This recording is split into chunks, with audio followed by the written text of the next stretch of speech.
Welcome everyone. Today I'm going to show you the base I'm building in hard mode and how to build one of the best spike walls you can build in the Sons of the Forest. It's really easy and fast to build. As you can see, I already have fences and walls all around the base, so I'm pretty well protected when I'm inside. It's not even finished, it's probably halfway, and it's already really hard for the enemies go inside. Some of the enemies go inside of the base, they find a weak spot or they glitch because the wall is not that high. I'm missing some layers, but it's taking care of almost all types of enemies, so it's working pretty well already. As you can see, I have a mix of spike fences and spike walls. I wasn't planning to do any spike walls, but the game forced me to do it because it's really hard, or it's not hard, it's impossible to lay the sticks in a spike fence close to the water because you are not able to do the spacing stick stuff. You can't lay the sticks where you want on the logs and everything, so you actually have to do something different, and I used the spike wall to do it, and I found out that works really well to defend against the enemies. And it's really easy to build. I'm going to show you how to do it in a second. So what I do to go in and out of the base, I have this passage through with spikes.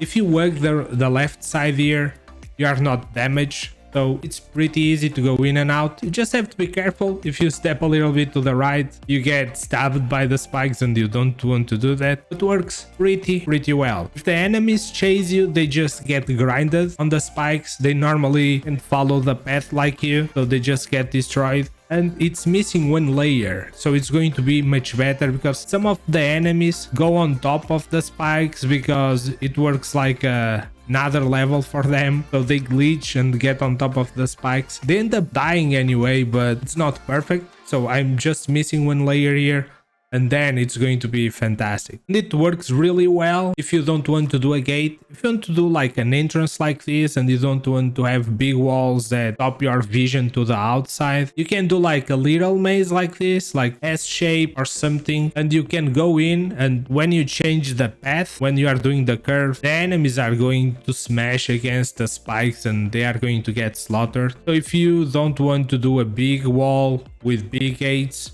you can just do something like this and it's going to work great. Now let me tell you how to actually build the spike wall. It's really easy. You just have to do the two squares like this and lay down the logs and do a ramp thing. And now what you can do is take out this log. You can put behind the log, but I think the place where the spikes work the best is where the log is. So you take the log out and you lay out the sticks there, because that way the spikes are going to hit the legs of the enemies, and that's perfect. And as you can see, it's really easy to lay down the sticks. After that, you just do the spike thing with the sticks. You put the rocks so you don't destroy the sticks by mistake, and you put the log back. And then you can put the second layer. As you can see, it's really easy to set up the sticks on these logs. You don't have to do crazy measurements to bring the sticks to the place you want. Just put them. If you don't like, you take it out and you put it again. It's really simple. And you can do the spacing you like. You can put like a lot more density, less density. For me, I think the perfect number is 4 or 5 because it's not too much, but it doesn't leave room between the sticks for the enemy to squeeze. So I think 4 or 5 is a perfect number. And after that, you put another layer and you can see it's the same. It's really simple, really easy to lay the sticks. And one of the things I really love about this wall is if the enemies destroy your sticks or they destroy your wall, it's really easy to rebuild it. You don't have to destroy the full wall to rebuild it. Like the spike fence, it's a little bit harder to repair because it doesn't have like layers like this one. But because it works with layers, it's really easy. Even if you have to destroy everything to start from the beginning, as you see, it's pretty fast to do. So if they destroy like 2 segments of your wall, You can do that like really fast before you get another attack on your base. So that's one of the things I think is the best on this wall. It's the repairability. It's really easy to maintain. So if you are starting building your base, I recommend you to build a wall like this. I think you are going to have a great time with this one. If you do a normal wall, you don't have a way to kill the enemy, so they are going to destroy your wall and they are going to get inside.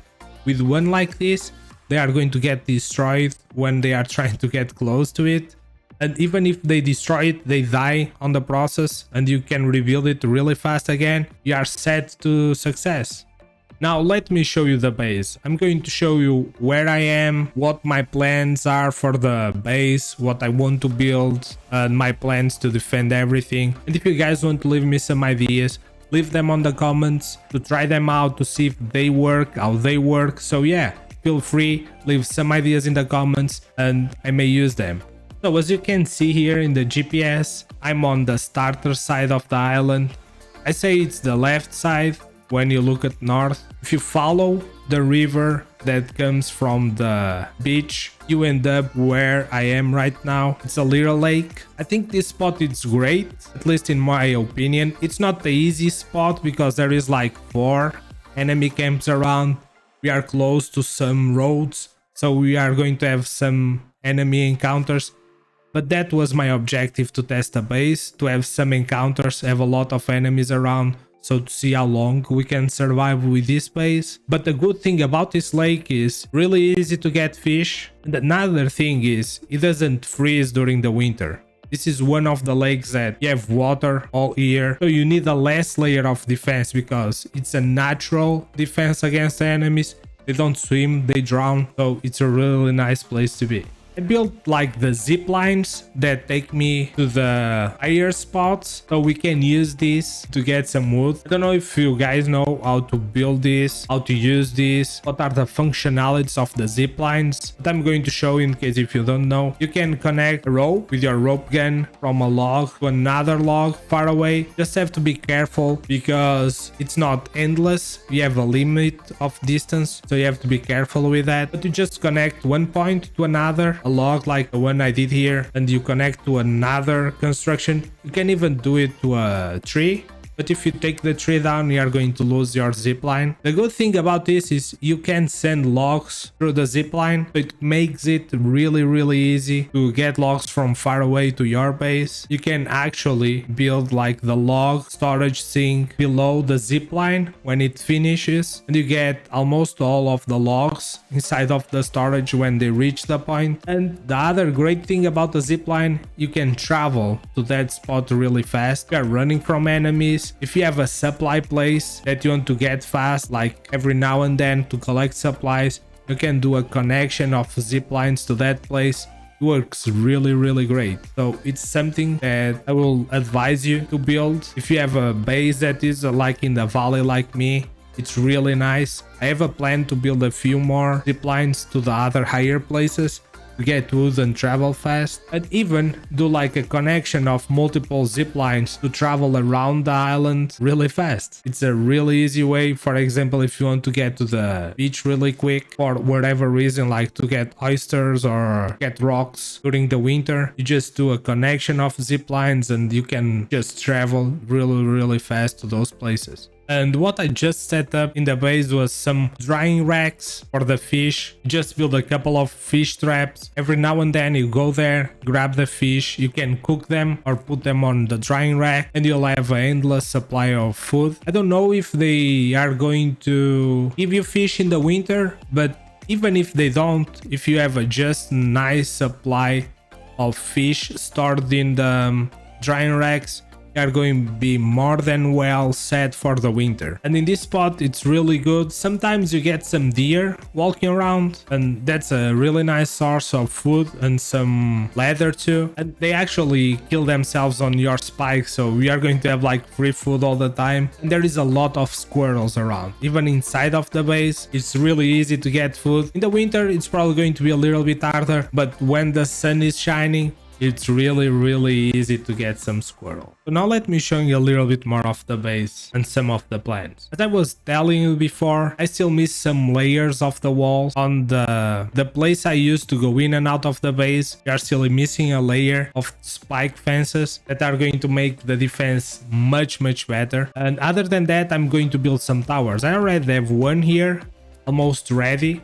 If you saw my last video, I show you how to build a simple tower that works really well. This one is not the same, it's a little bit bigger, but the way I build it is the same. So if you want to know how to build a simple tower, you can go check my last video. I'm going to leave the link in the description. And if you want to know how to build the spike fences, I'm going to leave a link on the description too, step by step how to build the spike fences. My plan with the towers is to connect multiple towers inside of the base with hanging bridges. If I go up and I am defending the place, if I have to move to the other side of the base because I'm getting attacked there, I don't have to go down, go all the way around and climb another tower. I just have to cross the hanging bridge to the other tower and I can take care of the enemies from there. I even have a plan to have like a few supplies of arrows on each tower so I don't run out of ammo if I'm getting attacked by a lot of enemies. So it's something I have planned for the future. So yeah, this is the base right now, guys. I'm planning to finish the base in the next few days. I'm going to do all the layers that I'm missing. I need to finish the house. I'm going to put torches all over so we can have a nice view of the enemies at night to make the base look really cool. If you guys want to check that, I will have a link below. If you are just watching when the game release, don't forget, hit the bell so you get a notification when I release the video with the final base. And yeah, I'm going to leave you with some footage of the base.